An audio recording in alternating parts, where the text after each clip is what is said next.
திருச்சிற்றம்பலம். தென்னாடுடைய சிவனே போற்றி, எந்நாட்டவர்க்கும் இறைவா போற்றி, ஏகம்பத்துரையந்தாய் போற்றி, பாகம் பெண்ணுரு ஆனாய் போற்றி, அண்ணாமலையம் அண்ணா போற்றி, கண்ணார் அமுதக் கடலே போற்றி, காவாய் கனகத்திரளே போற்றி, கையிலை மலையானே போற்றி போற்றி. நமச்சிவாய வாழ்க, நாதன் தாள் வாழ்க. அன்பர்களுக்கு ஆன்ம வணக்கம். நீங்கள் கேட்டுக்கொண்டிருப்பதும் பார்த்து கொண்டிருப்பதும் சிகாரும் சைவநெறி பாடசாலை என்கிற டெலிகிராம் சேனல் மூலம் ஒவ்வொரு நாளும் அதிகாலை 5:20 மணிக்கு திருநெறிய தமிழோசையில் திருமந்திர ஓசை என்கிற தலைப்பின் கீழே திருமூல நாயனார் இயற்றிய திருமந்திரம் என்கிற நூலை பாராயண முறையில் அல்லாமல் ஒவ்வொரு பாடலாக திருவள்ளுவர் கருணையினாலே சிந்தித்து வருகிறோம்.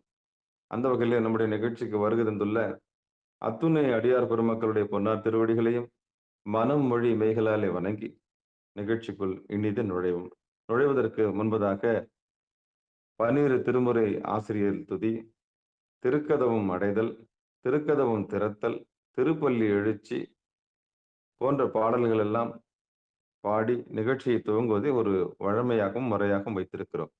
அந்த வகையிலே இன்றைக்குண்டான 12 திருமுறை ஆசிரியர் துதி. திருச்சிற்றம்பலம், தில்லையம்பலம். ஊழியர்கோன் வெப்பு ஒழித்த புகழியர்கோன் கழல் போற்றி, ஆழிமிசை கல்மிதப்பில் அணைந்த பிரான் அடி போற்றி, வாழி திரு நாவலூர் வன்தொண்டர் பதம் போற்றி, ஊழிமலி திருவாத ஊரர் திரு தாள் போற்றி, ஊழிமலி திருவாத ஊரர் திரு தாள் போற்றி. 12 திருமுறை ஆசிரியர் துதி. வந்தவாசியிலிருந்து சிவத்திருமதி செண்பகுண்டி அம்மா அவர்கள். வாங்கம்மா. திருச்சிற்றம்பலம் ஐயா. அனைத்து அடியார் திருவிடலையும் வணங்குகிறேன். 12 திருமுறையில அருளிய அருளாளர்கள்: திருஞான சம்பந்தர், வாகீசர் சுந்தரர், திருவாத ஊரர் மற்றை, திருமாளிகை தேவர் சேந்தனார் கருவூரர், தெல்லு பூந்துருத்தி நம்பி, வருணான கண்டர் ஆதித்தர் வேணாட்டடிகள், வாய்ந்த திருவாலி அமுதர், மருவு புருடோத்தமர் சேதிராயர் மூலர், மண்ணு திரு ஆலவாயார், ஒரு காரைக்காலம்மை ஐயடிகள் சேரமான், ஒளிர்கீரர் கல்லாடனார், ஒன் கபிலர் பரணர் மெய்வுணர் இளம் பெருமானோடு, ஓங்கும் அதிராவடிகளார், திருமேவு பட்டின தடிகளோடு, நம்பியாண்டார் நம்பி சேக்கீழாரும், சிவநெறி திருமுறைகள் 12 அருள் செய்த தெய்வீக தன்மையோரே, சிவநெறி திருமுறைகள் 12 அருள் செய்த தெய்வீக தன்மையோரே. திருச்சிற்றம்பலம். நன்றிங்க ஐயா. சிவபெருமான் சிவசிவா. அடுத்து திருக்கோவிலை அடைதல். நாமக்கல் மாவட்டம் காட்டூரில் இருந்து சிவத்திருமதி தேவி வெங்கடேசன் அவர்கள். வாங்க. திருச்சிற்றம்பலம். அனைத்து அடியார் மக்களுக்கும் இனிய காலை வணக்கம். திருக்கோவில் அடைதல்.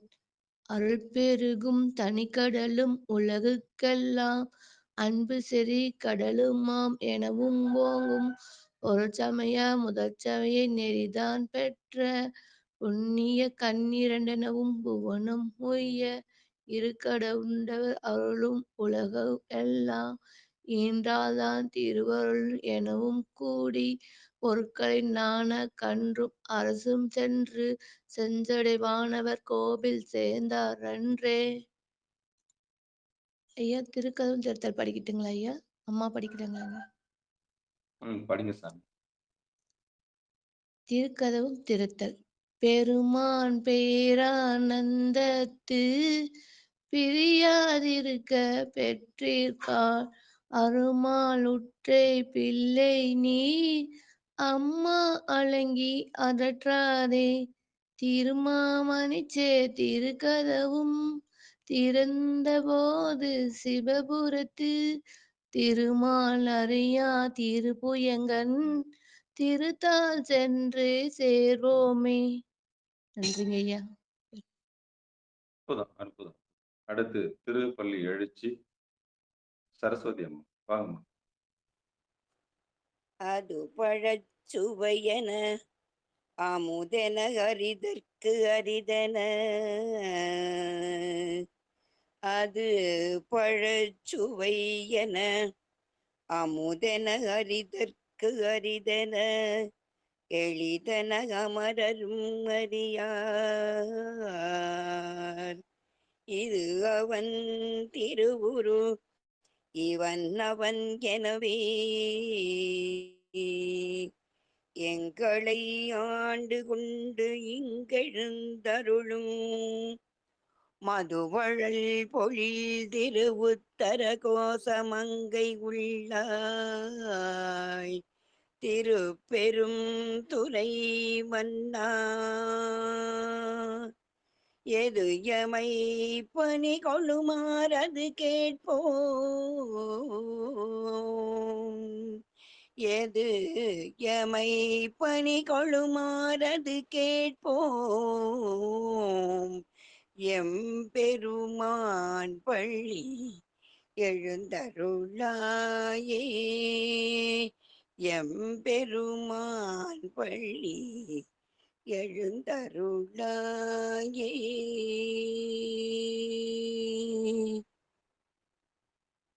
இறைவா. அற்புதம், அற்புதம். காலையில எம்பெருமான் பள்ளி எழுந்தருளாயே. இந்த எம்பெருமானுக்கும் நம்பெருமானுக்கும் வித்தியாசம் புரிச்சுன்னா பள்ளி எழுச்சி யாருக்கும் தெரிஞ்சிடும். இந்த உலகத்தை படைத்து காத்து துடைத்து மறித்து அருளுகிற இறைவனுக்கு பள்ளி எழுச்சி தேவையில்லை. அவன் நம் பொருட்டு ஜீவர்களை ரட்சிப்பதற்காக இறங்கி வரான் இல்லையா?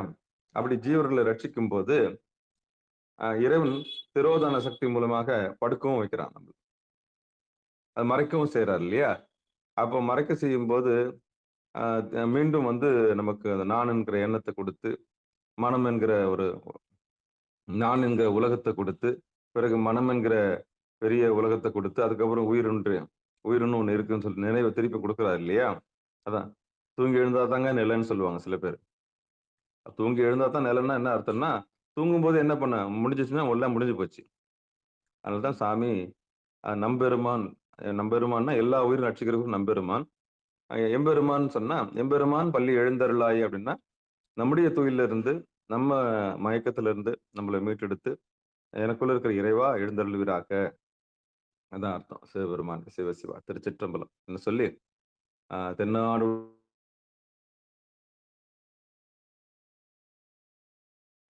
துறை எந்தாய் போற்றி, பாகம் பெண்ணொரு ஆனாய் போற்றி, அண்ணாமலையம் அண்ணா போற்றி, கண்ணாரமுத கடலே போற்றி, காவாய் கனகத்திரளே போற்றி, கையிலை மலையானே போற்றி போற்றி.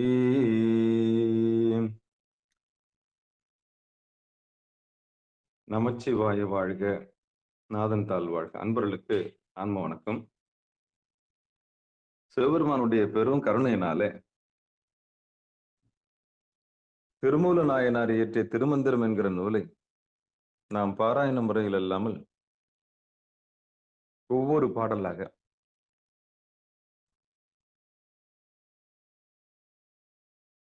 கூடுமானவர்கள் ஓரளவு அதனுடைய பொருள்களை புரிந்து கொண்டு உள்ளர்த்தத்தை தெரிந்து கொண்டு நகர்கிறோம். அதாவது கடந்து செல்கிறோம். ஒரு வருடத்திற்கு ஒரு பாடல் என்று எழுதப்பட்ட இந்த திருமூலநாயனாருடைய பாடல் என்ன சொல்ல வருகிறது? தோத்திர நூலா இல்ல சாஸ்திர நூலா என்றெல்லாம் நேற்று கொஞ்சம் சற்று சுருக்கமாக பார்த்தோம். அந்த வகையிலே சிவபெருமானுடைய பெரும் கருணையினாலே நந்தியம்பெருமானுக்கு கிடைத்த உபதேசம், நந்தியம்பெருமானுடைய குரு உபதேசத்தினாலே திருமூல நாயனார் பெற்ற இந்த ஞானம் 3000 பாடலாக வெளிப்பட்டிருக்கிறது. அப்படி நந்தியம்பெருமான் கிட்ட பெற்ற இந்த ரகசியத்தை உலகம் உய்யும் பொருட்டு, இந்த உலகம் உய்வடைவதற்காக இந்த நூல் படைக்கப்பட்டது. தனிப்பெரும் ஆற்றலுடைய புத்தகங்கள் 3 திரு என்று அழைக்கக்கூடிய திருக்குறள், திருமந்திரம், இன்னொரு புத்தகம் இருக்கு. அது என்னன்னு தெரியல எனக்கு. சரஸ்வதி அம்மா? திருக்குறள், திருமந்திரம், ஆமா. திருவாசகம். திருவாசகம். சிவபெருமானே. இந்த 3க்கும் திருன்ற ஒரு அடைமொழி இருக்கு. இந்த 3 புத்தகமும் தனித்து முக்தியும் மோட்சத்தையும் ஒரு பெரிய வழிகாட்டையும் கொண்டுள்ள தனிப்பெரும் ஆளுமை உள்ள புத்தகம். இது இந்த 3 புத்தகமே பல மொழிகளில் மொழிபெயர்க்கப்பட்டுள்ளது. பல மொழிகளில் மொழிபெயர்க்கப்பட்டுள்ளது. இன்றைக்கு விவிலியம் அதிகமாக மொழிபெயர்க்கப்பட்டது என்று சொல்லப்படுகிறது. ஆனால் இன்றைக்கு திருக்குறள், இன்றைக்கு இருக்கிற பாரத பிரதமர் அவர்கள் எல்லா இடங்களையும் கொண்டு சென்று விட்டார். ஆமா, உலக நாடுகள் எல்லாமே திருக்குறளை சொல்லாமல் இல்லை. 2 வரிகளில் எல்லாவற்றையும் சொல்லி நிகழ்ச்சி துவங்குவது ஒரு பெரிய வழக்கமாக வைத்திருக்கிறார். அப்படி முன்னால் இருப்பதுதான் திருமந்திரம். ஆளுகை உள்ள புத்தகம். எல்லா நாட்டுக்காரர்களும், எல்லா மதக்காரர்களும், எல்லா மொழிக்காரர்களும் இதனை மொழிபெயர்த்து தங்களுக்குண்டான மதத்துக்குண்டான ஒரு வடிவமைப்பாக தங்களை தாங்களே புதுப்பித்துக் கொண்டார்கள் என்றுதான் சொல்ல வேண்டும். நம்முடைய இந்தியாவில் இருக்கக்கூடிய மாற்று மொழிக்காரர்கள் கூட இதில் இருக்கிற சூத்திரங்களை எல்லாம் தெரிந்து கொண்டு அக்ஷரங்கள் 51 அக்ஷரங்களை உள்வாங்கிக் கொண்டு மந்திர உபதேசம் பெற்றுக்கொண்டு முறையாக கற்றுக்கொண்டு அவர்களுடைய சமயத்திற்கு எப்படி பயன்படும் என்றெல்லாம் யூகித்து இந்த திருமந்திர நூல் அவர்களுக்கெல்லாம் ஒரு படைப்பு ஆற்றல் உள்ள நூலாக இருக்கிறது. உதாரணத்துக்கு நாதபிந்து கலாதி நமோ நம, இது நம்ம டியூன். இந்த டியூனு நேத்து அடியேன் தொலைக்காட்சி பக்கம் இப்படி திரும்பி பார்க்கிறேன். ஒரு கிறிஸ்துவ மத பாதிரியார் பாடுறார். அப்படியே வரிகள் எல்லாம் மாத்தி போட்டு இயேசுநாதர் அந்த நமோ நமன்னு பாடுறார். இது எனக்கு அப்போ அந்த நாம சங்கீர்த்தனத்துல இது உள்வாங்கப்பட்ட எல்லா செய்திகளும் நம்ம கிட்ட இருந்து எடுத்திருக்கிறாங்க. தமிழ் சொல்லாடல்கள் நம்ம கிட்ட இருந்து எடுக்கப்பட்டிருக்கு. இலக்கணங்கள் நம்ம கிட்ட இருந்து எடுக்கப்பட்டிருக்கு. இலக்கியங்கள் நம்ம கிட்ட இருந்து எடுக்கப்பட்டிருக்கு. சூத்திரங்கள் நம்ம கிட்ட இருந்து எடுக்கப்பட்டிருக்கு. பன் இசையினுடைய மூலம் எடுக்கப்பட்டிருக்கிறது. சுருதி நம்ம கிட்ட இருந்து எடுக்கப்பட்டிருக்கு. இப்போ இத்தனை தந்திரங்களும் ஒவ்வொரு சமயமும் தன்னகத்தை தன்னை வடிவமைக்கிறதுக்கு திருமந்திரம் ஒரு பொது நூலாக போயிடுச்சு. திருமந்திரம் ஒரு பொது நூலாக போயிடுச்சு. அவங்க படிச்சு அவங்க சமயத்தையும் அவங்க இதையும் இம்ப்ரூவ் பண்றதுக்கு என்ன ஆயிப்போச்சு? இது ஒரு பெரிய அடிகோல் ஆயிப்போச்சு. ஆமா, எங்கெல்லாம் சிவன் வருது அதெல்லாம் விட்டுருவாங்க. சிவன்ற சொல்ல இவங்க மாற்று சமயத்துக்காரர்கள் என்ன பண்ணுவாங்கன்னா அவங்க சாமி அப்ளை பண்றாங்க. அவ்வளவுதான் செய்தி. இது அதனாலதான் இது பொதுமறையா என்ன ஆயிப்போச்சு, போயிடுச்சு. ஆனா நம்மளுக்கு தெரியல. நமக்கு ஒரு பைபிள் இருக்குன்ற ரகசியமே தெரியல. நமக்கு ஒரு திருக்குறான் திருமந்திரம் இருக்குன்ற ரகசியமே நமக்கு தெரியாம போயிடுச்சு. இன்னும் கூட நம்ம வீட்டுல வாங்கி வைக்கவே இல்லை. நான் இப்ப கூட வாலாஜா பார்த்து போன பிரதோஷம் பண்ண சொல்லுவேன். ஒரு முஸ்லீமுக்கு குரான் இருக்குது. ஞாயிற்றுக்கிழமைனா அவ்வளவு வைராக்கியமா பைபிள் எடுத்துட்டு போறாங்க. நீங்க என்ன எடுத்துட்டு போறீங்க கேட்பேன். நமக்கு என்ன இருக்குது சாமின்னு கேட்பாங்க. 18,426 பாடல்கள் கொண்ட 12 திருமுறைகள் இருக்குது. அதுல ஒரு புத்தகம் எடுத்ததை கூட திருவாசகம் எடுத்ததோட 1000 திருமுறைகளுக்கு சமானம். அந்த ஒரு புத்தகமே எல்லாத்தையும் அது மாதிரி ஒரு புத்தகம் எடுத்து வந்தா போதும். இன்னைக்கு கருமுதல் திருவரைலாம் வந்துருச்சு தொகுப்பு. நமக்குன்னு என்ன இருக்குதுன்ற கேள்வி இன்னும் தெரியவே இல்லை. அதை நம்ம அவங்களுக்கு நினைவூட்டணும். இன்னும் நிறைய பேர் இருக்காங்க 12 திருமுறையும் வாங்கி வைக்கணும்ன்ற அறிவே இல்லாம இருக்கிறாங்க. நமக்கு எது மூலம், நமக்கு எது வழிகாட்டக்கூடியது அப்படின்ற ஒரு தெளிவே இல்லாம இருக்கக்கூடிய கூட்டம் தான். பாருங்களேன், இவ்வளவு தெளிஞ்சும் இன்னும் நமக்கு அந்த உண்மை தெரியாம இருக்கு. அதை வாங்கி வைக்கணும்ன்ற அறிவே இல்லாம இருக்கிறோம். நமக்கு அதுதான் படிப்பினைன்னு சொல்லுவேன். ஆனா பகவத்கீதைன்னு சொல்லுவோம். உலகம் ஃபுல்லா நம்ம இந்தியாவுடைய புனித நூல் எதுன்னா இந்துக்களின் புனித நூல் பகவத்கீதைன்னு சொல்லப்படும். 10 நிமிஷம் உரையாது. அதுக்கெல்லாம் 1000 மடங்கு மூத்தது தான் திருமந்திரம். ஆனா அது யாருக்கும் தெரியாது. ஒருவேளை சோழ நாட்டு அரசர்கள் போல இந்தியா ஒரு பிரதமர் ஒருவேளை நம்ம சைவ சமயத்தை தெரிஞ்சவர் வருவாரான்னு கேட்டா, வந்தாருன்னா அப்ப பிரபண்டா பண்ணலாம். ஏன் இதை சொல்ல வரேன்னா, உண்மை அப்படியேதான் இருக்கு. உண்மை அப்படியேதான் இருக்கு. எல்லா விஷயங்களும் தமிழகத்திலிருந்து, தமிழ்நாட்டிலிருந்து, மூல தென்னாடுடைய சிவனையை போற்றி, எந்நாட்டவருக்கும் இறைவா போற்றி இங்கிருந்து எடுக்கப்பட்டதுதான். என்ன இந்த சீல்ல பேர் மாத்தி வச்சுக்கிற மாதிரி அங்கங்க பேர் மாத்தி அதனுடைய தத்துவங்களை எங்களுதுன்னு சொல்லிக்கூடிய காலம் ஆயிடுச்சு. இந்தியாவோட ஆன்மீக தொட்டில், உலக நாகரிகத்தின் தொட்டில் இந்தியா. உலகத்துக்கு நாகரிகம் சொல்லிக் கொடுத்தது இந்தியா. ஆனா நாம இன்னைக்கு நாகரிகத்தை அந்நிய தேசங்கள்ல இருந்து கத்துக்கிட்டு வரோம். அதான் கொடுமை. அதான் கொடுமை. நமக்கு எப்படி வாழணும், எப்படி சாப்பிடணும், எப்படி தூங்கணும், எப்படி டாய்லெட் போகணும், எல்லா விஷயங்களும் அரப்ப முகந்திர முதற்கொண்டு எல்லாமே நமக்கு சொல்லிக் கொடுக்கப்பட்டிருக்கு இருக்கு. ஆனா நாம இன்னைக்கு வெளியில தான் வெளிநாடுகளை பார்த்து அதிசயிச்சுட்டு இருக்கோம். அப்படி இந்த மொழி எல்லா வளமையும் கொண்ட, எல்லா ஆளுமையும் கொண்ட ஒரு நூலாகத்தான் இந்த திருமந்திரம் இருக்கு. அப்படிப்பட்ட நூல்ல தான் 3ஆம் தந்திரத்துல 10ஆம் பகுதியில திரு அட்டாங்க யோக பேர்ல ஒவ்வொரு யோகத்துக்கும் ஒரு ஒரு பலன் இருக்கு. அந்த எல்லையை தொட்டவங்க நிச்சயம் அந்த எல்லையை தொட்டுட்டு அதுக்குள்ள பலனை அனுபவிச்சு தான் போகணும்னு சாமி விதிச்சிருக்காரு. சிவபெருமானை நீ தெரிஞ்சுக்கிட்டியா? அதுக்கே பலன் இருக்கு. திருநீர் பூசிட்டியா? அதுக்கே பலன் இருக்கு. ருத்ராட்சம் போட்டியா? அதுக்கே பலன் இருக்கு. நீ 5 எழுத்து சொல்ல வந்துட்டு அதுக்கே பலன் இருக்கு. யாருடைய உடம்புக்கும் மனசுக்கும் உயிருக்கும் நீ ஆபத்து இல்லாம ஆயிட்டியா? அதுக்கே பலன் இருக்கு. எந்த உயிரை நீ கொல்ல மாட்டியா? அதுக்கே பலன் இருக்கு. கொன்ன உயிரை தின்ன மாட்டியா? அதுக்கே உனக்கு பலன் இருக்கு. பாருங்களேன், எதுக்கெல்லாம் பலன் இருக்கு பாருங்க. இயமத்துக்கு பலன் இருக்கு. அதான் ஒவ்வொரு நிலை இயமம், நியமம், ஆசனம், பிராணாயாமம், பிரத்யாகாரம், தாரணை, தியானம், சமாதி. இப்படி இருக்கக்கூடிய ஒவ்வொரு எல்லைக்கும் ஒரு பரிசு வச்சிருக்கார் சாமி. முயற்சி தன் மெய்வருத்த கூலி தரும். என்ன தருவான் நம்பலத்தவன் அப்படி சொல்லும்போது தன்னையே தருவான்னு ஒரு பாட்டு இருக்கு இல்லையா? அது மாதிரி யாரெல்லாம் இந்த முயற்சியில் இறங்குறாங்களோ அவங்களுக்கெல்லாம் தன்னையே தருகிறார் சிவபெருமான். இதுதான் செய்தி. அப்போ அந்த 3ஆம் தந்திரத்துல அட்டாங்க யோக பேர் செய்தவர்களுடைய பலன்களை சொல்லும் பொழுது இதுவரைக்கும் இயமம் செய்தவர்களுடைய பலன் பார்த்தோம், நியமம் செய்தவருடைய பலன் பார்த்தோம், ஆசனத்தில் அமர்ந்தவருடைய பலன் பார்த்தோம், அதுக்கப்புறம் பிராணாயாமம் செய்தவருடைய பலன் பார்த்தோம், அடுத்து பிரத்யாகாரம் செய்தா என்ன பலன் பார்த்தோம்.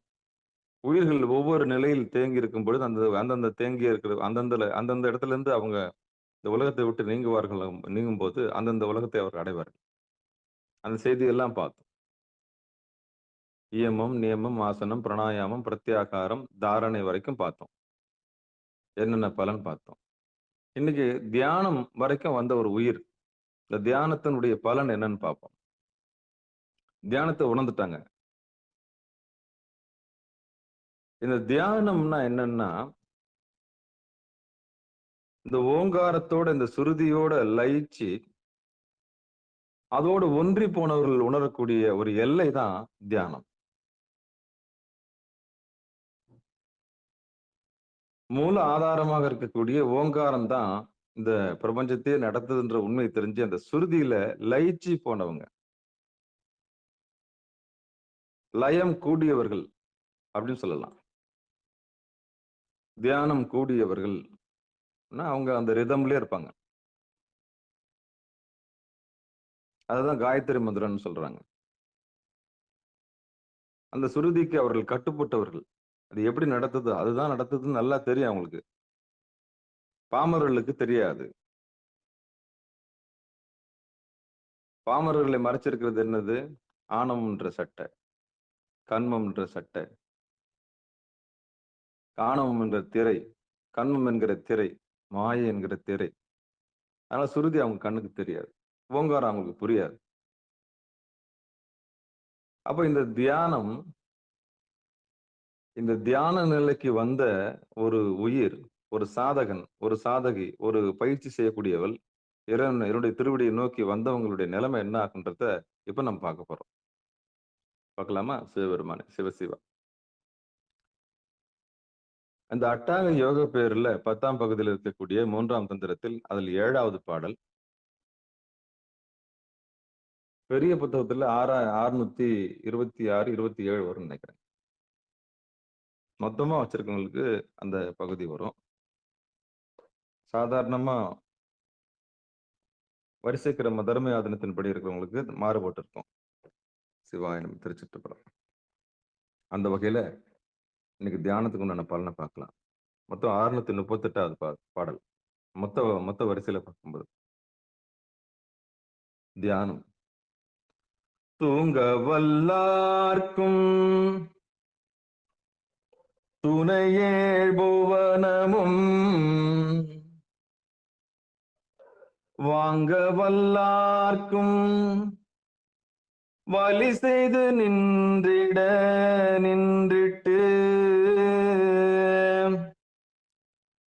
தூங்க வல்லார்க்கும் துணையேழ் புவனமும் வாங்க வல்லார்க்கும் வலி செய்து நின்றிட்டு தேங்க வல்லார்க்கும் திளைக்கும் அமுதமும் தாங்க வல்லார்க்கு தானிடமாமே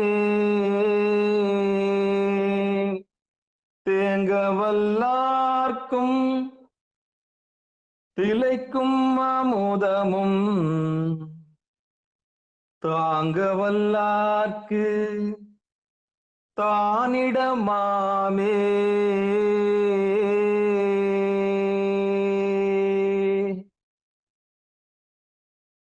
சிவபெருமானே, இது பாடல். தூங்க வல்லார்க்கும் துணையேழ் புவனமும் வாங்க வல்லார்க்கும் வலி செய்து நின்றிட்டு தேங்க வல்லார்க்கும் திளைக்கும் அமுதம் முன் தாங்க வல்லார்க்கும் தன் இடமாமே. இது பாடல். பாடலுக்கு உண்டான பொழிப்புரை தர்ம யாதனை என்ன சொல்லுது பார்ப்போம். அடுத்து கொஞ்சம் விரிவா பார்ப்போம். பொழிப்புரை. சமாதி, பிரத்யாகாரம், தாரணை, தியானம் இவற்றில் நிற்பார்க்கு அவரது தியான பொருளின் இடமே அடையும் இடமாகும். அந்த தியான பொருளின் இடம் என்ன? வேற ஒண்ணுமே இல்லை, ஓங்காரம் தான். அந்த ஓங்காரம் தான். ஓங்காரத்தை உணர்ந்தவர்களுடைய இடம் வேற எப்படி இருக்கும்? நாகம் அசைத்தாய் போற்றின்னு ஒரு போட்டி சொல்லுவோம். அதாவது பிரபஞ்சத்தை அசைக்கக்கூடிய ஆற்றல் கிடைக்குமா இந்த ஓங்காரத்தை உணர்ந்தவங்களுக்கு? ஓம் என்ற பிரணவ மந்திரத்தை உணர்ந்தவங்களுக்கு எல்லாமே கை கூடிடும். எல்லாமே கை கூடிடும். சரி, இப்போ நம்ம இயல்பா இருக்கிற குறிப்புரைக்கு போயிடுவோம். தர்மபுரம் ஆதீனத்துல கொடுத்துருக்க குறிப்புரையும் பார்க்கலாம். அதுக்கு முன்னாடி நம்ம அந்த செய்தியை பார்த்துருவோம். தூங்க வல்லார்க்கும் அது என்ன தூங்க வல்லா இருக்கு? தூங்க வல்லா இருக்குன்னா, துயில் கொள்ளக்கூடிய ஆற்றல் உடையவர் யாரு? சதா தூங்கிட்டு இருக்கிறது யாரு? நாராயணன். அவருக்கு என்ன வேலை? ரட்சிக்கிறது. அதாவது அதாவது காப்பாற்றுவது.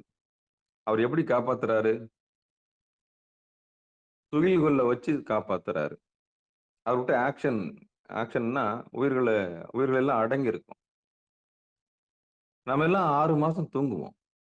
6 மாசம் விழிச்சிருக்கிறோம். இந்த 6 மாசம் தூக்கத்துக்கு இவர்தான் பொறுப்பு. துயில் கொள். அதான் அனந்த நாராயண அனந்தாய நமக அப்படின்னா கிடத்தல். அச்சுதாய நமக அப்படின்னு சொல்லுவாங்க. அரங்காய நமக அப்படின்னு சொல்லுவாங்க. ஆயனன் சயனித்திருத்தல். அப்போ உயிர் 6 மாதம் சயனித்திருக்கிறது. அதனால வைணவம் பாதி நமக்கு நிகரா வந்துருச்சு. 6 மாதம் விழிப்பா இருக்குது. அது பிரம்மனுக்கு பகலாயிடுச்சு. தூங்க வல்லார்க்கு துணையேழு புவனமும். இந்த தூங்க வல்லார்னு சொல்றது நாராயணனை சொல்லக்கூடிய சொல். துணையேழு புவனமும் வாங்க வல்லார்க்கு அந்த 7 புவனங்களையும் படைக்கக்கூடிய ஆற்றல் பெற்றவர் அவர்தான் பிரம்மா.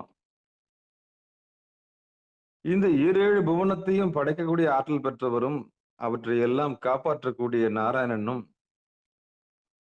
இந்த ஒட்டுமொத்த உலகத்தையும் அழிக்கக்கூடிய ஆற்றல் பெற்றவர் தான் ருத்திரன். அதாவது வலி செய்து நின்றிட ஒரு சேர ஊழி காலத்துல இமைக்கிற பொழுதுல அழிக்கக்கூடிய ஆற்றல் உள்ள ருத்ரரும் சரி. இந்த மும்மூர்த்திகளும் தேங்க வல்லார்க்கும் திளைக்கும் அமுதம் அப்படி இந்த 3 பேர் தூங்க வல்லார், வாங்க வல்லார், தேங்க வல்லார் அப்படின்னா நாராயணன், முறையே பிரம்மன், அப்புறம் ருத்திரன். இந்த 3 பேருமே தாங்க வல்லார்க்கும் தன் இடமாமே அப்படின்னா இந்த 3த்தையும் அறிந்து ஓங்காரத்தில் கைகூடியவர்களுக்கு இந்த 3 பேருமே கட்டுப்பட்டு நிற்பாங்களாம். ஆச்சரியமா இல்ல? அப்பனா ஒரு சாதகன் உடலாகிய ஒரு விஞ்ஞானத்தை, ஒரு மெய்ஞானத்தை கடக்கின்றான். அப்பொழுது அவன் பிரம்மம் என்ற பிரம்மா என்கிறவனை கடந்து விடுகிறான்.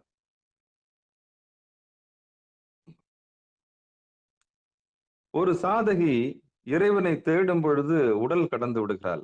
அதுவே பிரம்மாவை கடந்த ஒரு செய்கையாகும். அதுக்கு காரணமாக இந்த உலகம் காரியமாக இருக்கிறது. அந்த காரியத்தை கடத்தல் என்பது உலகம். 7 புவனங்கள் எல்லாம் அதில் அடங்கிவிடும். படைப்பு கடவுளை ஒருவன் கடந்து விடுகிறான். நம் கண்ணால் பார்க்கும் அத்தனை சரீரங்களும் படைப்பால் ஏற்படுத்தப்பட்டவை. தோற்றம். அதற்கு காரணமாக இருக்கக்கூடிய நாராயணனாக இருக்கக்கூடிய மனம், அயன சயனத்தில் இருக்கக்கூடியவன். அந்த மனமெனும் ஹரி அரிதுயிலும் சொல்றாங்க இல்லையா? அரிதுயிலும் மாயனது தங்கையே ஆதி கடவுரின் வாழ்வே என்றாங்க இல்லையா? அந்த கும் இருள் அறிவோம்னுவாங்க. சில பேர் அறிவோம் நமச்சிவாயன்னு சொல்லுவாங்க. அரிக்கு அப்புறம் தான், ஏன்னா தாங்குது. இந்த காரிருள் எல்லாவற்றையும் அறிவோம் நமச்சிவாய என்று சொல்லுவாங்க. நல்லா தெரிஞ்சவங்க அறிவோம் நமச்சிவாய சொல்லுவாங்க. ஏன்னா கண்ணு முன்ன இருட்டு, வெளிச்சம் வந்துட்டுனா அப்புறம் இருட்டு கிடையாது. தரித்திராய நமக அப்படின்னு சொல்லுவாங்க நாராயணன். சகல தரித்திரமும் அவங்கள்ட்ட தான் இருக்கு. மகாலட்சுமி வந்தாதான் மங்களம். மகாலட்சுமி பரம தரித்திராய நமக அப்படின்னு அவனுக்கு போற்றியே சொல்லுவாங்க. பரம தரித்திரான்னு. ஆனா சிவபெருமான பரம மங்களமேன்னு சொல்லுவாங்க. ஏன் தரித்திரன்னு சொல்றாங்கன்னா, துயில் கொள்வதால், உலக உயிர்களை எல்லாவற்றையும் சுமப்பதால், ஓய்வு கொடுப்பதால், படுக்க வச்சிருக்கிறதுனால, திரோதான சக்தியால மறைச்சு திதி காப்பாற்றணும். உயிர்களுக்கு பேட்டரி சார்ஜ் ஏறுற மாதிரி அதான் கோவிந்தராஜ பெருமாள். சார்ஜ் ஏறிச்சுன்னா திருப்பி நம்ம போனை யூஸ் பண்ற மாதிரி தான் பிரம்மா உலகத்தை என்ன பண்றாரு, உலக காரியங்களை ஆற்றார். அப்படி தூங்க வல்லா இருக்கும்னா நாராயணன், வாங்க வல்லாருன்னு சொன்னா அது பிரம்மன். அப்போ ஒரு சாதகன் முதல்ல உடம்பத்தான் கண்ணால பார்க்கணும். ஏன்னா முதல்ல நம்ம கண்ணுக்கு தெரிஞ்சது உடம்பு தான்.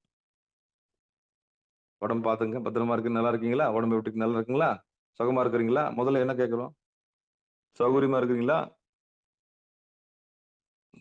சௌகரியமா சௌக்கியமா கேட்கறோம் இல்லையா? யாருன்னா நாராயணன் சௌக்கியமானு கேட்கறாங்க.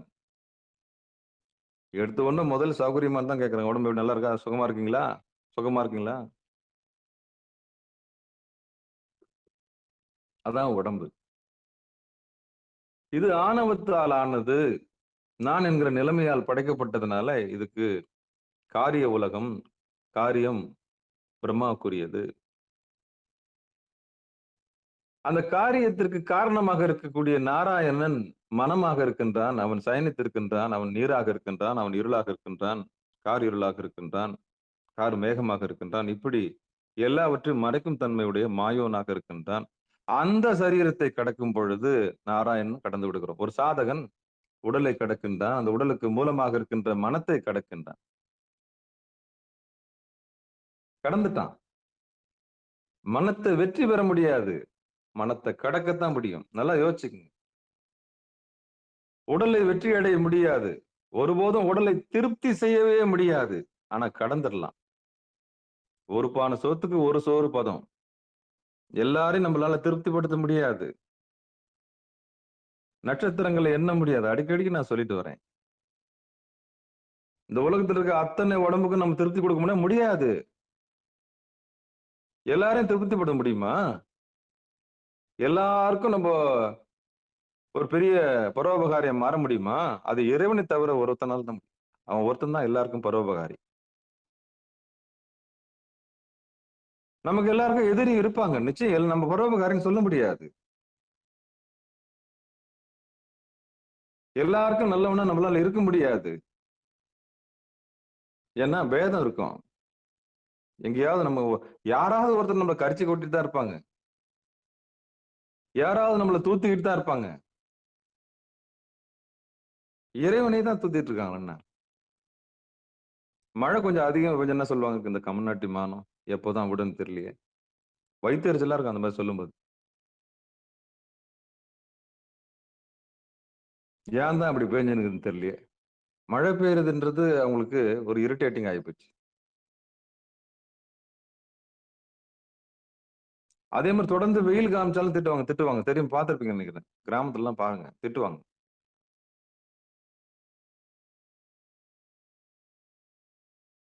கம்நாட்டி வானம்னா அப்படி பண்ணுதுன்னுவாங்க. யார் சொல்லுவாங்க? சிவபெருமானே, சிவசிவா.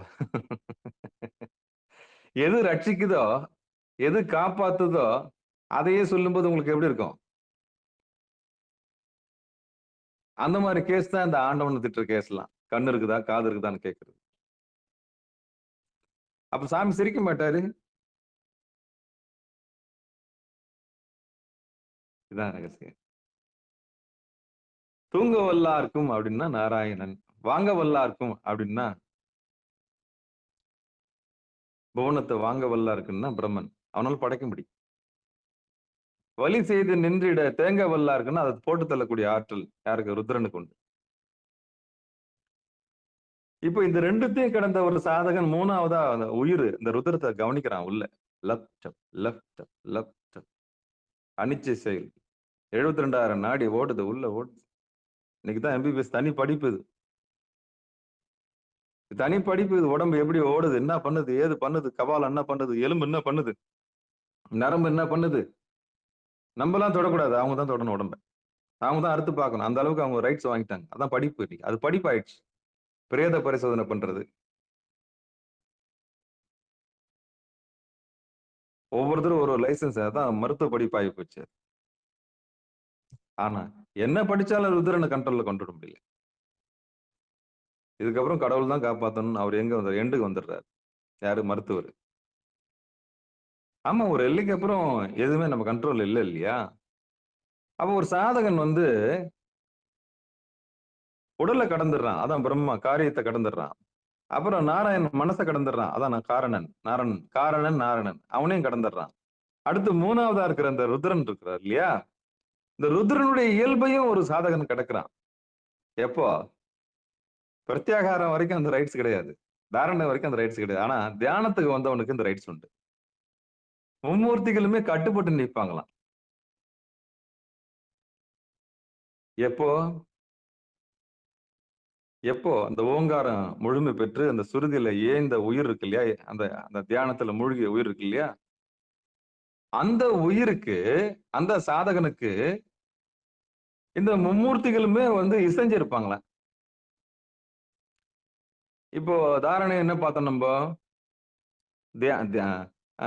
பிராணாயாமம் செய்யறவனுக்கு என்ன பார்த்தோம், பிரத்யாகாரம் செய்யறவன் என்ன பார்த்தோம், அங்க வர்றது நீலகண்டனான்னு சொல்லுவாங்களாம்.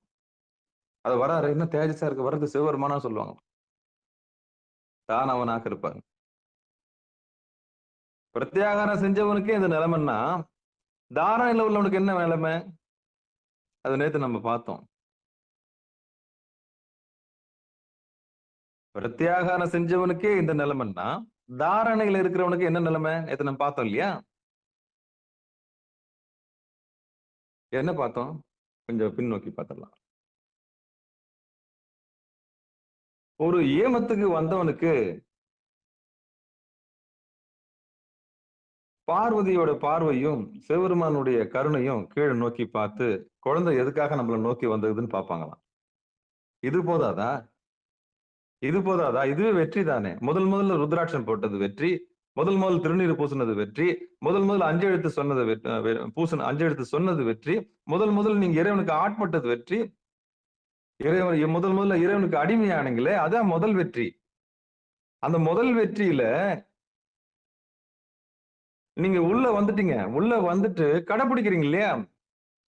அப்ப குழந்தை எதை நோக்கி என்ன நோக்கி வந்திருக்குது அப்படின்னு சாமி அம்பாள்கிட்ட கேட்டு செவி சாய்ச்சி, அம்பாள் சொல்லுமா, குழந்தை உலக நோக்கத்துக்காக வந்திருக்குதா இல்ல நம்முடைய திருவடி அடையறதுக்கு வந்திருக்குதா அப்படின்னு தான் ஏமம். அப்ப சாமியோட பார்வை நம்ம மேல படுது இல்லையா, அதான் ஏமத்தினுடைய வெற்றி.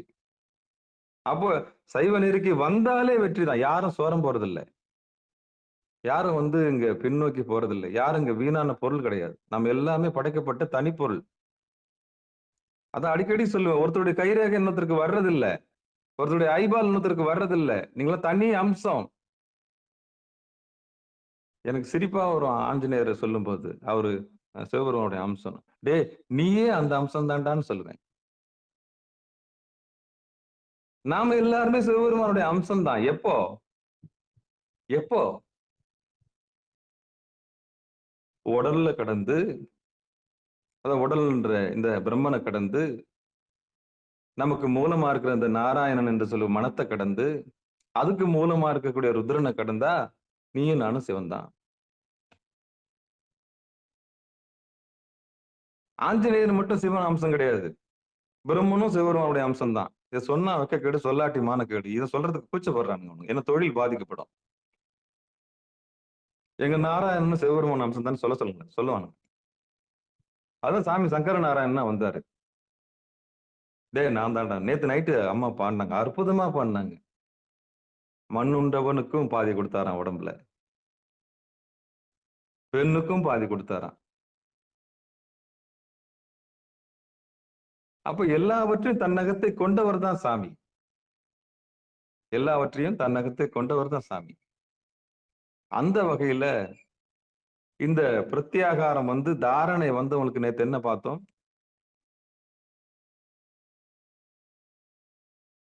இந்த மக்கள் நல் வழி ஒழுக்கு மாற்றி ஆராய்ந்து அவரை தீய வழி நின்று நீக்குகின்ற நிறைமொழியுடைய முனிவர் போல பார்ப்பாங்கன்னு பார்த்தோம். விண்ணுலகத்தவர்கள் கூட முனிவர் வராருன்னு சொல்லிட்டு அவருக்கு மண்ணுலகம் விண்ணுலகம் எல்லாமே ஒன்னா போயிடும். தாரணையில் இருக்கிறவருக்கு அவர் போற இடங்கள்லாம் அறத்தை நிலைநாட்டிக்கிட்டே போவாரு, திருவடியை காமிச்சுக்கிட்டே போவாருன்னு பார்த்தேன் தாரணை.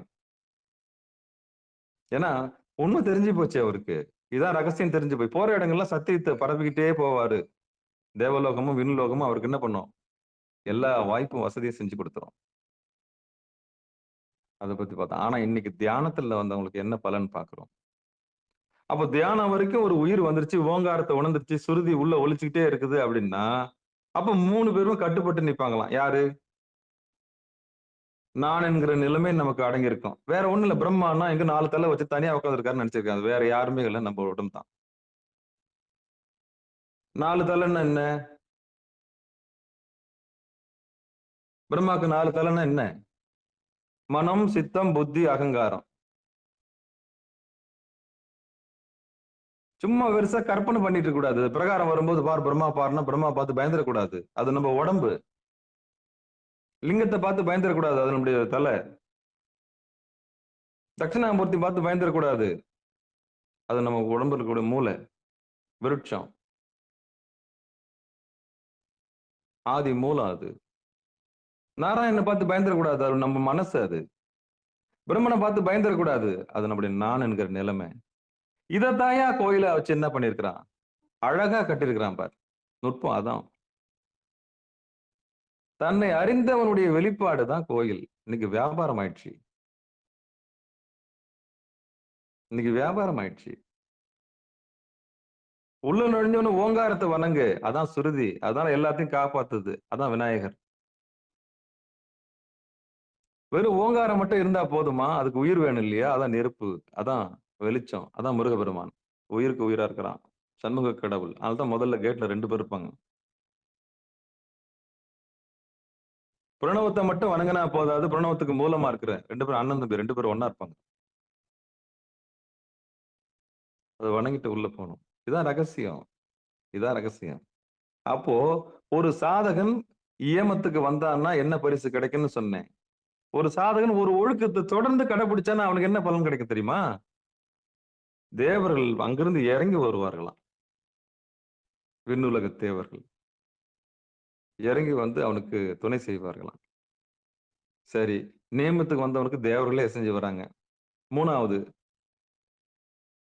தெரிஞ்சோ தெரியாமலோ இது ஏமத்துக்கு வந்துட்டீங்க. உள்ள ஒரு ஒழுக்கத்துக்கு வந்துட்டீங்க. அப்ப உங்களுக்கு உண்டான பலன் சாமி உங்களுக்கு பெயர் எடுத்து பார்த்துட்டாரு. குழந்தை என்ன தவத்துக்கு வந்திருக்குது? அப்போ உலகம் நோக்கம்னா நீ கலெக்டராக போறியா? ஓடிப்போ. சே, அற்ப பொருளுக்கா நீ வந்திருக்கிற தவத்துக்கு?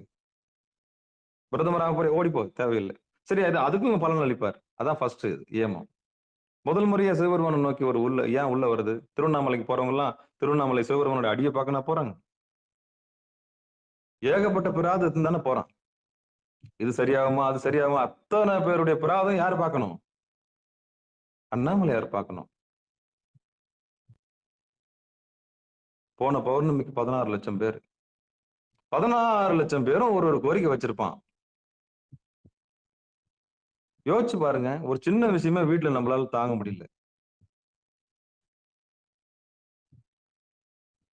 ஒருத்தர்கிட்ட பேசிட்டு இன்னொரு வேலை செய்யும் போது ஏதாவது ஒண்ணு நம்ம ஏடா கூடமா செஞ்சிடறோம். ஆனா சாமி அப்படி இல்லையே. 16 லட்சம் பேர் சுத்துறான்.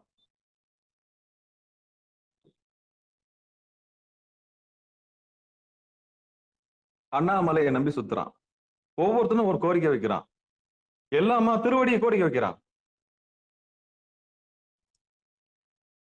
அப்ப அம்பாள் பாக்குது இல்லையா? இதுல எது ஏமத்துக்கு வந்திருக்குன்னு பார்க்கணும் இல்லையா? கடவுள் இல்லைன்னு சொல்றவனுக்கும் சாமி கடவுள் இருக்கிறார். கடவுளா தான் இருக்கிறார். அப்ப இந்த 16 லட்சம் பேர் சுத்துறான்னா அதுல ஏமத்துக்கு வந்தவங்க யாரு? அப்ப தேர்வு செய்வாங்க சாமி. எல்லாம் படிநிலை வச்சிருக்கிறாங்க. இதுல ருத்ராட்சம் போட்டவங்க யாரு? இதுல திருநீர் பூசினவங்க யாரு? இதுல 5 எழுத்து சொல்றவங்க யாரு? இதுல வேடிக்கை பார்க்க வந்தவங்க யாரு? இதுல டூருக்கு வந்தவங்க யாரு? சும்மா அப்படியே பார்த்து ஒரு காட்சி பொருளா பார்த்துட்டு போறவங்க யாரு? எல்லாரையும் கணக்கு வச்சிருக்கிறாரு சாமி. இதுல 3த்துல உள்ள வந்து ஏமத்துக்கு வந்தவங்க யாரு? அப்ப ஏமத்துக்கு வந்தவங்க நியமத்துல இருக்கிறாங்களா பாரு. அப்ப பக்குவத்துக்கு ஏத்த மாதிரிதான் சாமி பரிசு கொடுக்கிறாரு. அவர்தான் அவன் அருளாலே அவன் தாள் வணங்கி அவர் தான் கொண்டாடுறாரு. இல்லைன்னா மாமைசல்ல மாட்டின் மொழி பண்ணப்போ ஊட்டு வித்தால் மட்டும்தான் உயிருக்கு அறிவு வரும். அதை காட்டு வித்தால் மட்டும்தான் அந்த உயிருக்கு அறிவு வரும். சொன்னாதான் புரியும், சொல்லனா புரியாது. இல்லைன்னா மங்கி போயிடும். மங்கி போயிடும். திருப்பி திருப்பி சொல்லிக்கினே இருந்தாதான் புத்தியில உரைக்கும். இல்லைன்னா அந்த உயிர் திருப்பி பாசத்துக்கு போயிடும். பழைய குருடி கதவு திரடி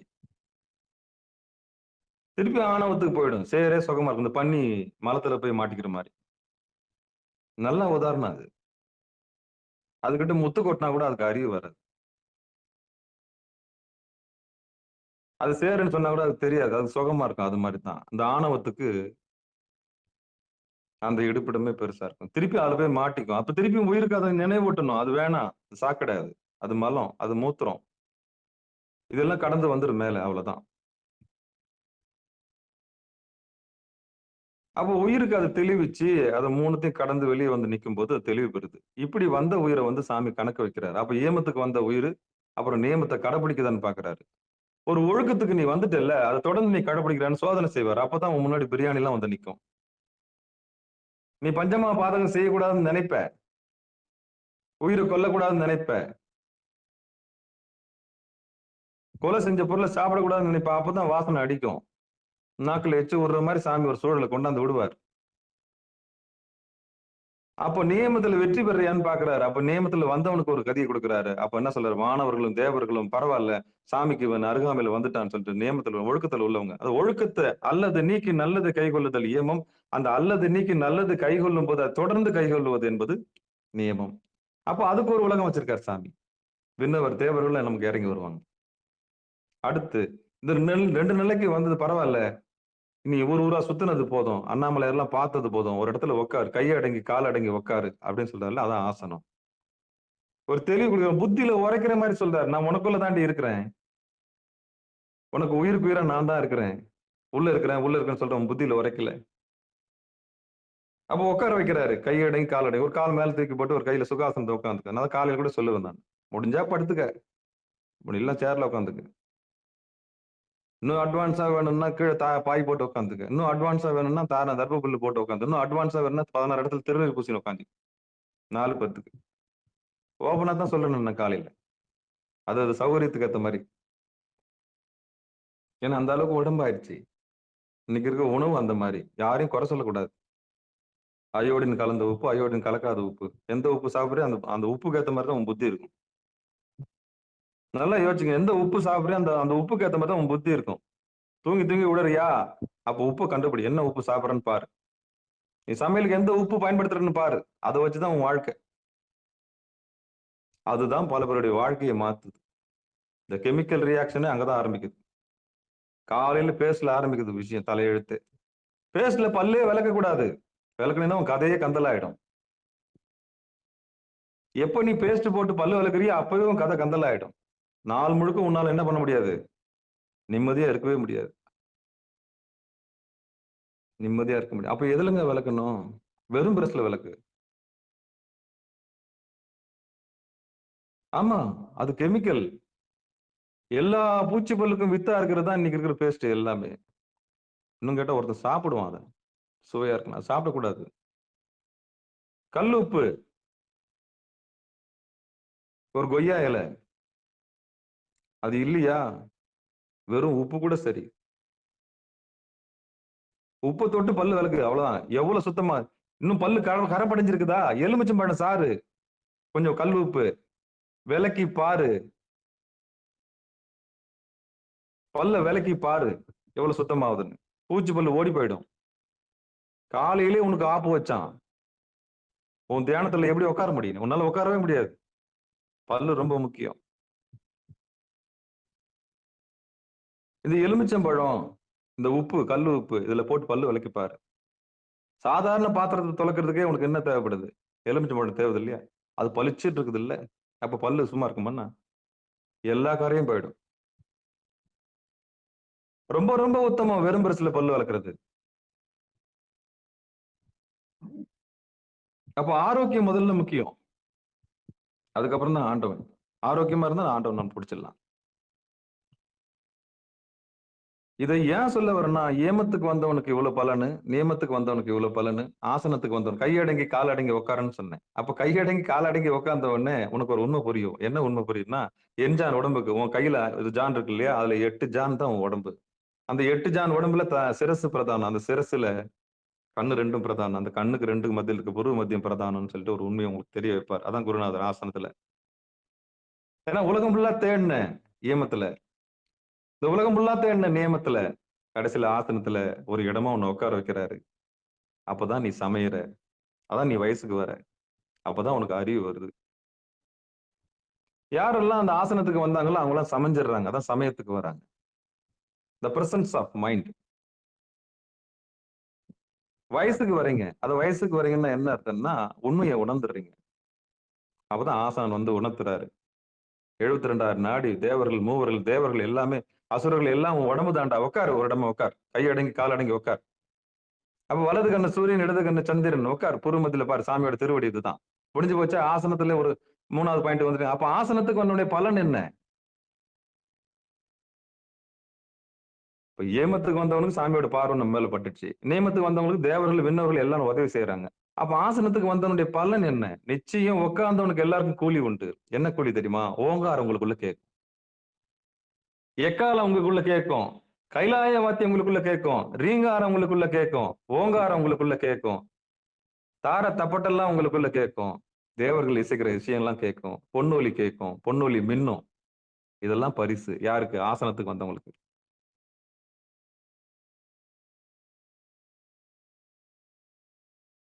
உண்ணாமுலை உமையாலோடும் உடனாகிய ஒருவன் பெண்ணாகிய பெருமான்மலை திருமாமணி திகழ மன்னார்ந்தன அறிவித்திரள் மழலையும் முழவதிரும் முழவு அதிரும் அண்ணாமலை தொழுவார்வினை வழுவா வண்ணம் அருமை. அந்த தொழுற இடம் தான் பொருவு மத்தியம். உண்ணாமலை எது? பொருவு மத்தியம். அண்ணாமலை எது? பொருவு மத்தியம். சிகாரத்துக்கு வந்தவங்களுக்கு தெளிவு நிச்சயம் உண்டு. அப்போ இயமும் நியமும் ஆசனம். ஆசனத்துக்கு வந்தவங்களுக்கு நிச்சயம் மிகப்பெரிய உண்மை தெரிஞ்சிடும்.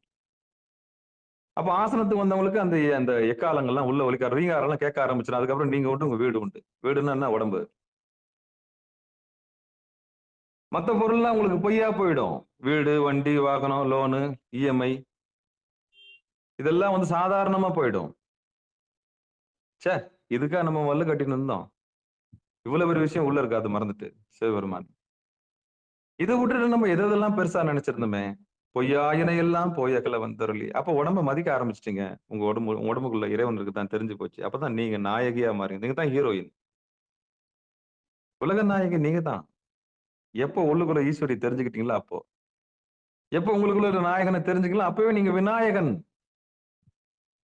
அப்பவே நீங்க தான் விநாயகர். ஏன்னா உண்மை தெரிஞ்சு போச்சு இல்ல, ஆசனத்துல வெற்றி பெறீங்க. அப்ப ஆசனத்துக்கு அப்புறம் என்ன இருக்கு? பிராணாயாமம் இருக்கு. பிராணாயாமம்னா என்ன? அப்ப இந்த எஞ்சான உடம்புக்கும் உள்ள ஒரு பொருள் இருக்குது. அந்த ஒரு தீபம் எரியணும்னா எது வேணும்? ஒரு தீபம் எரியணும்னா என்ன வேணும்? ஆக்சிஜன் வேணும் இல்லையா? அப்ப இந்த உடம்புல இருக்கிற உயிர் எரியணும்னா என்ன வேணும்?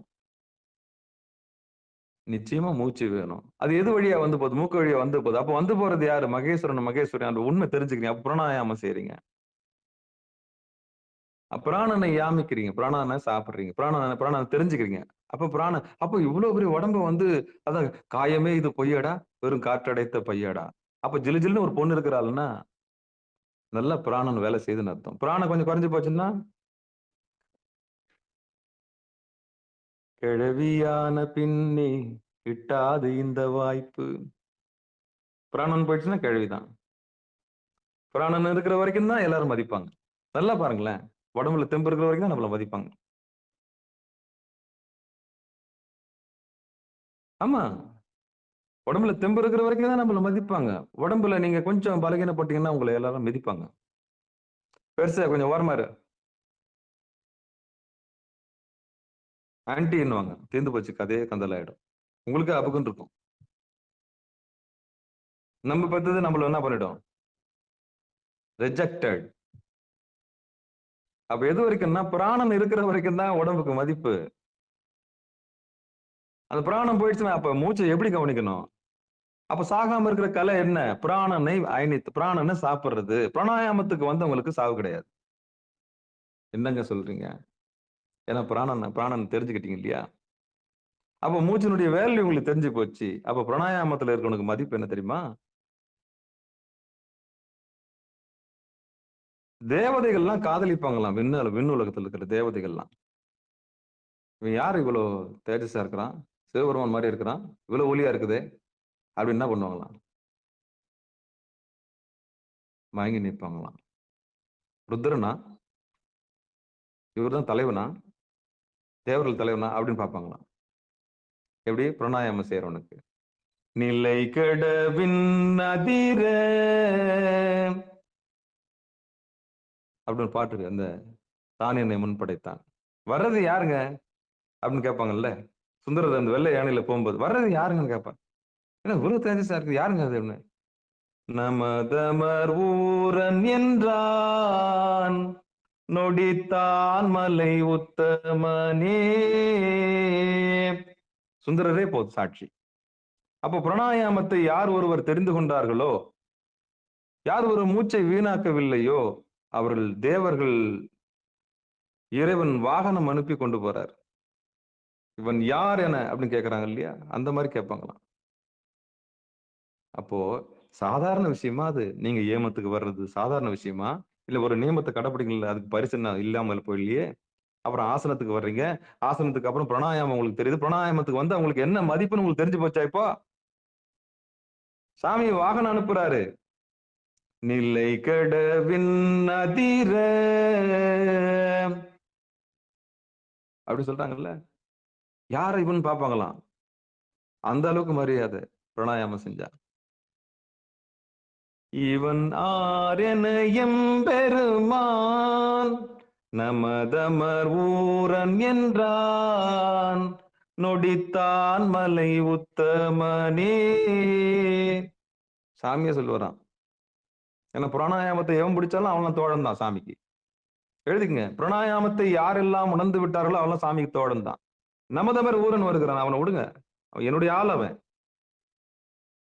என்ன பிராணனை பிடிச்சான், நான் தான் அவன் தெரிஞ்சுக்கணும், மூச்சு காத்தா வந்து போறதுன்ற உண்மையை தெரிஞ்சுக்கணும். இனி அவனை ஏமாத்த முடியாது, என்னுடைய தோழன் அவன், என் மீது உரிமை உள்ளவன், அவனை கூப்பிடுங்க அப்படின்றவன்.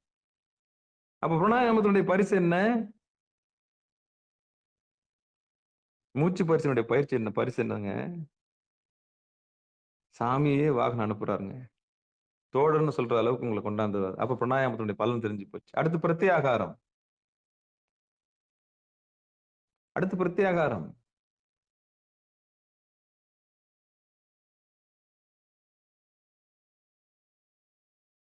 அதான் முனிவர் நிலைமை ஏற்படும். இயமத்துக்கு ஒரு பரிசு, நியமத்துக்கு ஒரு பரிசு, இயமத்துக்கு ஒரு பரிசு, நியமத்துக்கு ஒரு பரிசு, ஆசனத்துக்கு ஒரு பரிசு, பிராணாயாமத்துக்கு ஒரு பரிசு, பிரத்யாகாரத்துக்கு ஒரு பரிசு. பிரத்யாகாரத்துல நீலகண்டம் போறாருன்னு சொல்லுவாங்களா நம்மள. பிரத்யாகாரம் என்ன? மூச்சே சாப்பிடக்கூடிய ஆற்றல் உங்களுக்கு கிடைச்சிச்சுன்னா, நீங்க நடந்து போனீங்கன்னா இப்போ சிவபெருமான் மாதிரி கண்ணு ரெண்டு பாருங்க எவ்வளவு வெளிச்சமா இருக்கு பாருங்களேன் அந்த பொண்ணுக்கு அப்படின்னு சொல்றாங்கல்ல. அப்ப மூச்சையே சாப்பிடக்கூடிய ஒரு பையன், ஒரு பொண்ணு, ஒரு சாதகன் எப்படி இருப்பாங்கன்னா, நடமாடும் சிவமா தெரிவாங்க. கண்ணுக்கு வந்திருக்கிறது சிவபெருமான் மாதிரி பார்ப்பாங்க.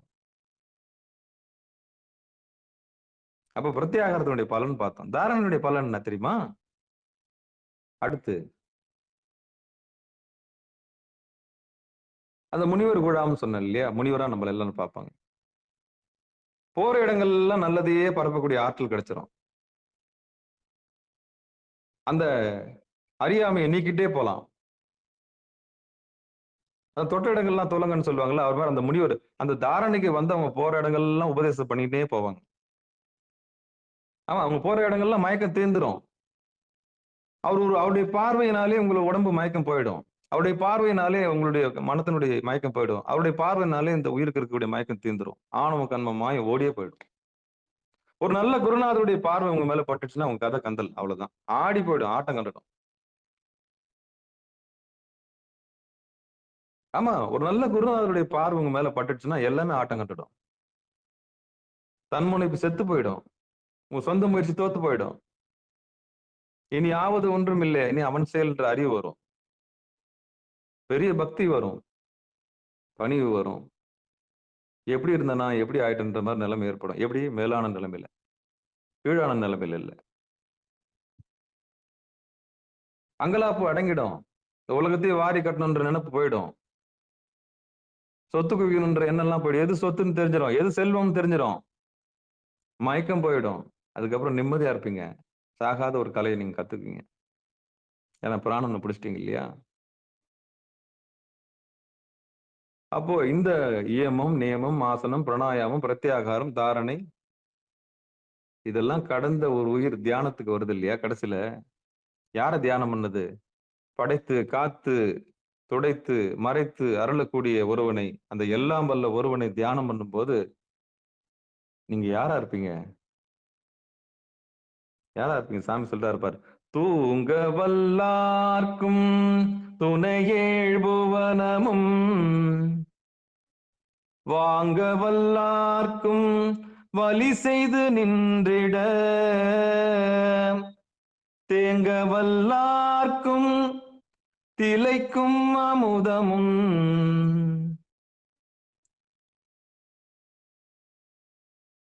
தாங்க வல்லார்க்கு தன்னிடமாமே.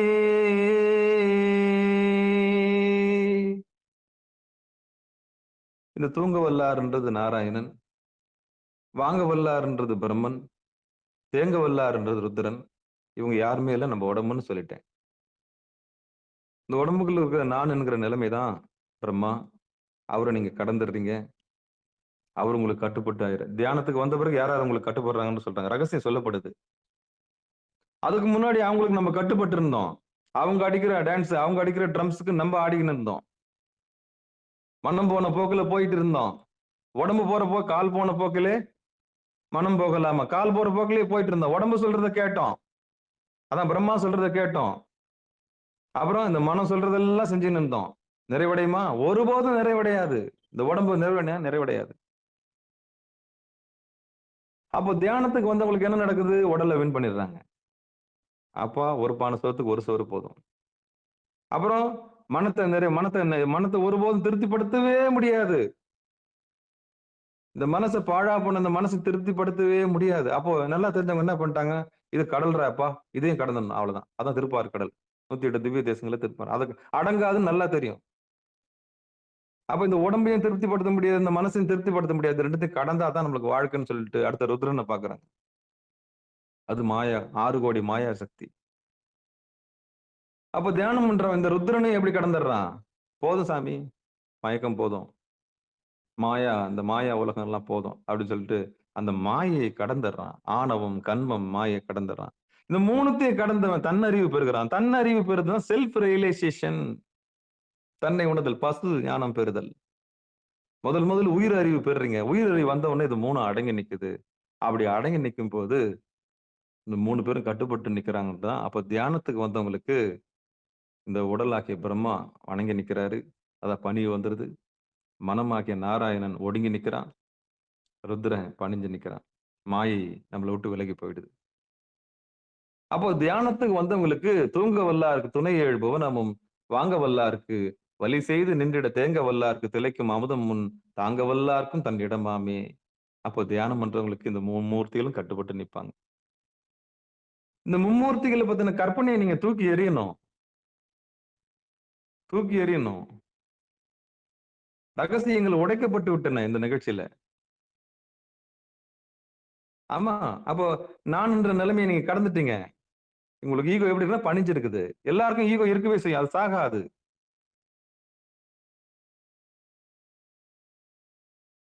மனம் என்னும் அந்த மாயோன் இருக்கான் இல்லையா, அவனும் கடந்து நிக்கிறீங்க. அவ்வளவுதான், முடிஞ்சு போச்சு. அப்புறம் மாயா சக்தி, ஆணவம், கண்மம், மாயை, இது 3த்தையும் கடந்துடுறீங்க. இது 3த்தையும் கடந்திருக்கும் போது மும்மூர்த்திகளும் உங்களுக்கு கட்டுப்பட்டு நிக்கிறாங்க. அதுதான் அந்த பாட்டு சொல்லுது. யார் ஒருத்தர் தியானத்துல வெற்றி பெறாங்களோ அவங்களுக்கு பிரம்மா கட்டுப்பட்டு இருப்பாரு, நாராயணனும் கட்டுப்பட்டு இருப்பான், அதுக்கப்புறம் ருத்ரனும் நமக்கு கீழே இருப்பான். அதுதான் இந்த பாட்டு சொல்லுது. தாங்க வல்லார்க்கும் தன் இடமாமே. எவ்வளவு பெரிய உண்மைய, எவ்வளவு பெரிய பிரபஞ்ச நம்ம எல்லாம் கற்பனையிலேயே இருப்போம். பிரம்மான்னா எங்கேயோ உட்கார்ந்து படைக்கிறாரு, நாராயணனா பள்ளி கொண்டு இருப்பாரு, வேற ஒண்ணுமே இல்லை, எல்லாமே நம்ம உடம்புதான். அநியாயத்துக்கு கற்பனை பண்ணி எங்கேயோ நடக்குது நம்ம நினைச்சு என்ன பண்ணிட்டோம், காலத்தை வீணடிச்சிட்டோம். அதுதான் மெய்ப்பொருள் காண்பது அறிவு. எப்பொருள் யார் யார் வாய் கேட்பினும் அப்பொருள் மெய்ப்பொருள் காண்பது அறிவு. காண்பது அறிவு. நல்ல குருநாதர் வந்தாருன்னா நல்ல உத்தமனை பிடிச்சுக்குங்க, நல்லவனை பிடிங்க, நல்ல உத்தமர் குருவை பிடிங்க. என்ன வேணாலும் கேளுங்க, அவர் பதில் சொல்றாரா பாருங்க. என்ன வேணாலும் கேளுங்க, ஆழமா கூட கேளுங்க, என்ன வேணாலும் கேளுங்க, பதில் மௌனமா தான் இருக்கும். உங்க மௌன உபதேச சம்பு, திருப்புகழ் வருது இல்லையா, மௌன உபதேச சம்பு. சாமி வாய் முடிந்து தான் உட்காந்துருக்கிறாரு தட்சிணாமூர்த்தியா. எப்படி உட்காந்துருக்கிறாரு? சென்முத்திரையை பிடிச்சிட்டாரு, கையில சாஸ்திரம் வச்சிருக்காரு, கப்புன்னு கப்பு சிப்புன்னு பிடிச்சின்னு உட்காரு, அவ்வளவுதான். பேசாத. ஏன்னா உன் வாய் அடங்காது, நீ கேட்டுக்கிட்டே தான் இருப்ப. ஒரு கேள்வி 2. அப்போ கம்முன்னு உட்காருப்பா, சென்முத்திரையை பிடி. கட்ட விரலையும் ஆள்காட்டி விரலையும் சேர்த்து உட்காந்துரு, தீர்ந்து போச்சு. உன் கேள்வி எல்லாம் சைலண்ட் ஆயிடும், முடிஞ்சு போச்சு.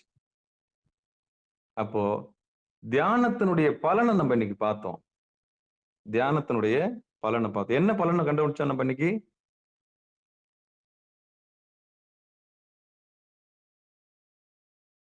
பிரம்மா நமக்கு கட்டுப்பட்டு இருப்பாரு. அதான் தூங்க வல்லார்னா நாராயணன், வாங்க வல்லார்னா பிரம்மன், தேங்க வல்லார்னா ருத்ரன். இந்த 3 பேருமே நமக்கு கட்டுப்பட்டு இருப்பாங்கன்ற ஒரு ரகசியத்தை சொன்னாங்க. இதை பார்த்து பயந்துட சொல்லலாம், பார்த்து பயந்துடாதீங்க. ஐயோ பெரிய பெரிய சொல்லா இருக்குதுன்னு. விளக்கணும்னா ரொம்ப சிம்பிள். ஆழ்ந்து அனுபவிச்சு நொந்து நூலாகி போய் குருநாதர்கிட்ட கேட்டு கத்துக்கிட்டு வந்தவங்க கிட்ட எல்லாம் சொல்லுவோம். பயந்துடக்கூடாது, பயந்துடக்கூடாது. பூதாகரமா நினைக்க கூடாது. பூதாகரமா நினைச்சீங்கன்னா அது பூதாகரம் தான். சாமி நமக்கு உணர்த்துவார்னு நினைச்சீங்கன்னா சாமி அம்பாள் நமக்கு உணர்த்திடுவாங்க. தாய் நமக்கு என்ன பண்ணுவாங்க? உணர்த்துவாங்க. எல்லாம் வல்ல பராசக்தியோட துணையோடு. ஏன்னா சாமியோட அருள் சக்தி இல்லையா, அவதான் அந்த மாய். ஜெகத் ஜனனி, ஜெகத் ஜனனி. அவருடைய கருணை. சாமி சாமி பெண்ணாதான் இறங்கி வர, பெண்ணாகிய பெருமான்மலை இறங்கி வர்றார் இல்லையா. அந்த 2 மார்பு இருக்குல்ல, ஒரு மார்பு பரஞானம், இன்னொன்னு அபரஞானம். யாரெல்லாம் தன்னை தேடுறாங்களோ அவளுக்கு பரஞானத்தை கொடுக்குறாரு சாமி. அம்பாலே கொடுக்குது மார்புல பால். யாரெல்லாம் அந்த உலகத்தை தேடுறாங்களோ அபரஞானம். ஓடிப்போ, அதை குடிச்சாங்கன்னா ஒழிஞ்சுப்போ, அவ்வளவுதான். பிறவிக்கு போய் ஓடிப்போ. 2 மார்புல இதான் நடக்கும். அந்த 2 தனங்கள் இதுதான் செய்து பொது அந்த மார்பு. இந்த உலக உயிர் 84 லட்சம் யோனி பேதத்துக்கு அடைக்கலம் கொடுக்கிற மார்பு தான் அது. அப்ப எவ்வளவு பெரிய அவள். ஓங்காரின் பேர் அவளுக்கு. அவளுக்கு ரீங்காரின் பேர். அவளுக்கு சக்தின்னு பேர். சாமி தனங்களோட தாயுமானவன்னு பேரு சாமி. என்ன பேரு? தாயுமான. அப்போ நீங்க எந்த நிலையில இருக்கு நீங்க தான் முடிவு பண்ணிக்கணும். நீங்க தான் முடிவு பண்ணணும். அந்த நிலையில இருந்துதான் நாம வெளியில போறோம். வேற எந்த நிலைக்கு நம்ம. அப்ப ஏமத்துல இருக்கிறோமா, நியமத்துல இருக்கிறோமா, ஆசனத்துல இருக்கிறோமா, பிராணாயாமத்துல இருக்கிறோமா, பிரத்யாகாரத்துல இருக்கிறோமா, எது வரைக்கும் நாம வந்திருக்கிறோம்? குருநாதருடைய அருள் நமக்கு எவ்வளவு தூரம் இருக்குது? சாமிக்கு நமக்கும் எவ்வளவு தூரம்? எப்படி எந்த நிலையில இருக்குன்னு நாம தான் படம் போட்டு பார்க்கணும். அவங்கவங்க வினையை அவங்க தான் இருக்கணும். யாரும் யாருடைய வினையை வாங்கிக்க முடியாது. என்னத்தான் இறுக்கி கட்டி பிடிச்சிக்கினாலும் வினையை வாங்க முடியாது. ஆறுதல் சொல்லலாம்.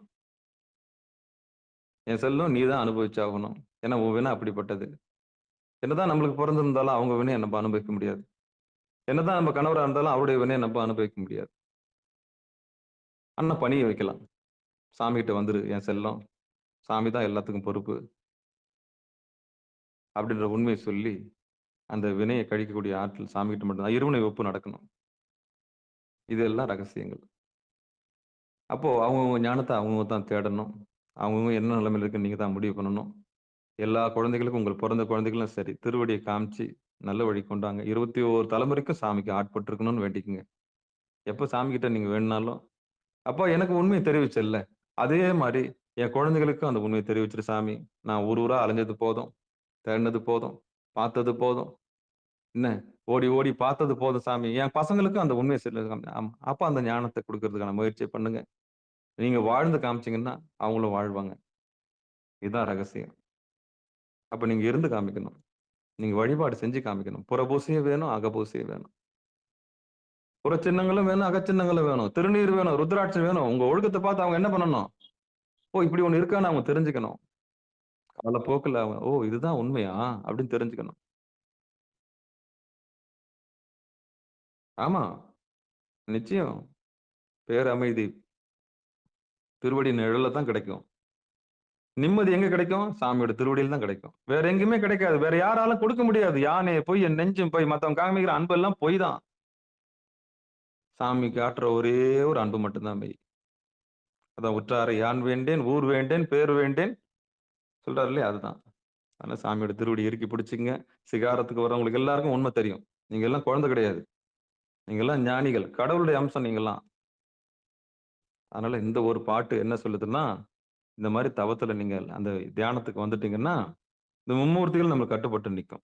அப்படின்ற ரகசியத்த சொல்லுதுன்னு சொல்லி, இதுகாரும் பொறுமையா கேட்ட அத்தனை உள்ளங்களுக்கும் மனமார்ந்த நன்றி சொல்லி, மனம் மொழி மெய்களாலே வணங்கி நிகழ்ச்சியை இனிதே நிறைவு செய்வோம். திருமந்திரத்துல ஒரு பாடலா நம்ம சிந்திச்சுட்டு வரோம். இதுல ஏதாவது நிறைகுறைகள் இருந்தா, அடியனுக்கு கட்புலன் வாயிலாக தெரிவிங்க என்று சொல்லி, நிகழ்ச்சி இனிதே நிறைவு செய்வோம். வாழ்த்து. மண்ணில் நல்ல வண்ணம் வாழலாம் வைகளும், எண்ணின் நல்ல கதிக்கு யாதுமோர் குறைவிலை, கண்ணின் நல்ல கழுமல வளநகர், பெண்ணின் நல்லாலோடும் பெருந்தகை இருந்ததே. தனம் தரும் கல்வி தரும் ஒரு நாளும் தளவறியா மனம் தரும் தெய்வ வடிவம் தரும் நெஞ்சில் வஞ்சமில்லா இனம் தரும் நல்லனை எல்லாம் தரும் அன்பர் என்பவருக்கே கணம் தரும் பூங்குழலால் அபிராமி கடை கண்களே ஆறிரு தடந்தோல் வாழ்க, அறுமுகம் வாழ்க, வெற்பை கூறுசை தனிவேல் வாழ்க, குக்குடம் வாழ்க, செவ்வேலேறிய மஞ்சை வாழ்க, ஆனிதன் அணங்கு வாழ்க, மாறிலா வள்ளி வாழ்க, வாழ்க சீரடியார் எல்லாம் வான்முகில் வழாது பெய்க, மலிவலம் சுரக்க மன்னன் கோன்முறை அரசு செய்க, குறைவிலாது உயிர்கள் வாழ்க, நான்மறை இரங்கள் ஓங்க, நற்றவும் வேள்வி மல்க, மேன்மைகள் செய்வ நீதி விளங்குக உலகமெல்லாம், மேன்மைகள் செய்வ நீதி விளங்குக உலகமெல்லாம், மேன்மைகள் செய்வ நீதி விளங்குக உலகமெல்லாம். திருச்சிற்றம்பலம், தில்லையம்பலம். அன்பர்களுக்கு வணக்கம். அன்பர்களுக்கு ஆன்ம வணக்கம். நீங்கள் கேட்டுக்கொண்டிருந்ததும் பார்த்து கொண்டிருந்ததும் சிகாரம் சைவநெறி பாடசாலை என்கிற டெலிகிராம் சேனல் மூலம் ஒவ்வொரு நாளும் அதிகாலை 5:20 மணிக்கு திருநெறிய தமிழோசை என்கிற தலைப்பின் கீழே 12 திருமுறை பாராயணம் செய்து வருகிறோம். அந்த வகையில் சிவபெருமானுடைய பெரும் கருணையினாலே திருமூல நாயனார் இயற்றிய திருமந்திர நூலினை பாராயண முறையில் அல்லாமல் பதிக முறையில் ஒவ்வொரு பாடலாக ஒரு நாளைக்கு ஒரு பாடல் என்கிற வரிசையில் சிந்தித்து வருகிறோம். அந்த வகையில் இந்த பாடல் நமக்கெல்லாம் அளித்த திருமூல நாயனாருடைய பொற்பாதங்களையும் நம்ம எல்லாம் இந்த செந்தரில் ஆட்படுத்திய சிவபெருமானுடைய பொற்பாதங்களையும் மனமொழி மெய்களாலே வணங்கி இந்த நிகழ்ச்சிக்கு வருகின்ற அத்துணை அடியார் பெருமக்களை பொன்னார் திருவடிகளையும் மனமொழி மெய்களாலே வணங்கி நிகழ்ச்சியை நிறைவு செய்வோம். மீண்டும் இன்று மாலை 6 மணிக்கு திருவடி பணிதல் என்கிற நிகழ்ச்சியில் சந்திக்கலாம் என்று கூறி விடைபெறுகிறோம். நற்றுணையாவது நமச்சிவாயவே. நன்றிங்க. அனைவருக்கும் வணக்கம். திருச்சிற்றம்பலம், தில்லையம்பலம்.